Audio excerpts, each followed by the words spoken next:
Hey, it's Dustin with Parts Doctor, and today I'm going to show you how easy it is to test and replace the thermal fuse on your Whirlpool dryer. But this also applies to some other great manufacturer brands such as Kenmore, Maytag, Amana, and more. It's really simple. I'll show you how to do it, so let's get into it.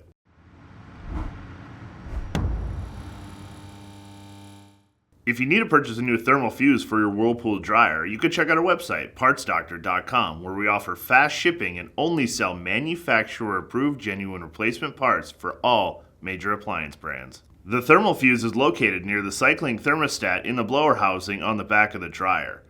The thermal fuse and high limit cutoff fuse are two temperature-triggered fail-safe features on this model of dryer.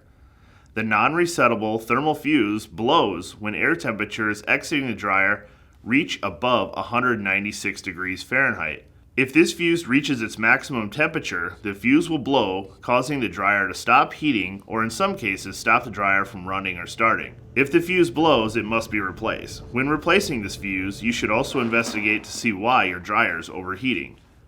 Often the thermal fuse blowing is a sign of other problems such as poor airflow within the dryer or from the dryer to the exterior of the building. Be sure to check your blower housing and exhaust venting for lint buildup. A dryer overheating can also be caused by a faulty cycling thermostat or a shorted heating element.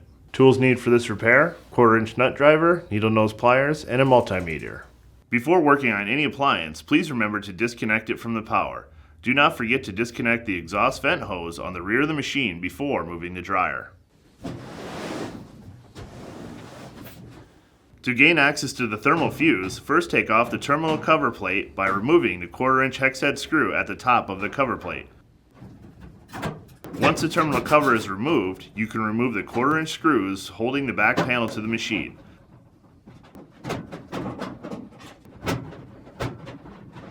Set the back panel aside.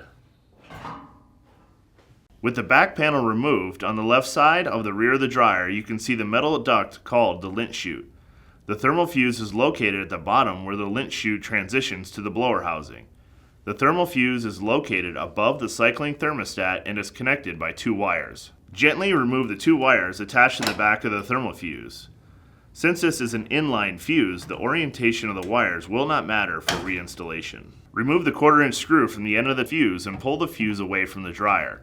There is a mounting tab on the fuse opposite from the screw hole that holds the fuse in place, so you'll have to remove the fuse at an angle. After you remove the thermal fuse, you can use your multimeter to check to see if the fuse is blown or not. Set your multimeter to the continuity testing setting and touch a probe to each side of the fuse. If your multimeter beeps, the fuse is still good, but if there is not continuity, your fuse should be replaced. If you need to purchase a new thermal fuse, make sure you get a manufacturer-certified replacement part like the ones that we sell on our website, partsdoctor.com. We'll leave a link in the description below. Search with the model number from the tag on your dryer to be sure you get the correct part. When replacing the blown thermal fuse, we also recommend replacing the cycling thermostat that is next to it at the same time. The cycling thermostat regulates the temperature of the dryer. If this fuse is blown, this is usually an indication that the cycling thermostat has failed and it did not stop heating soon enough to prevent the fuse from blowing. Also, we mentioned earlier, make sure to investigate why the dryer overheated. Often the thermal fuse blowing is a sign of other problems such as poor airflow within the dryer or from the dryer to the exterior of the building. Be sure to check your blower housing and exhaust venting for lint buildup. A dryer overheating can also be caused by a faulty cycling thermostat or a shorted heating element. To install your new thermal fuse, angle the end of the fuse with the mounting tab in first and press the fuse into place. Reinstall the 1/4-inch screw. Reattach the two wires with spade connectors to either end of the fuse and be sure that the connection is snug. If the wires feel loose, you can slightly close the female spade terminals at the end of the wires with the pliers. Reattach the back panel with 1/4-inch hex head screws and reinstall the terminal cover with the fastener on the top of the panel.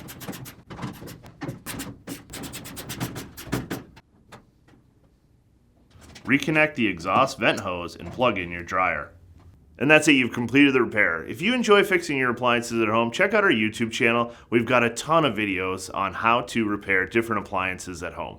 Anyway, I'm Dustin with Parts Doctor. Until next time, thanks for watching. We'll see you later.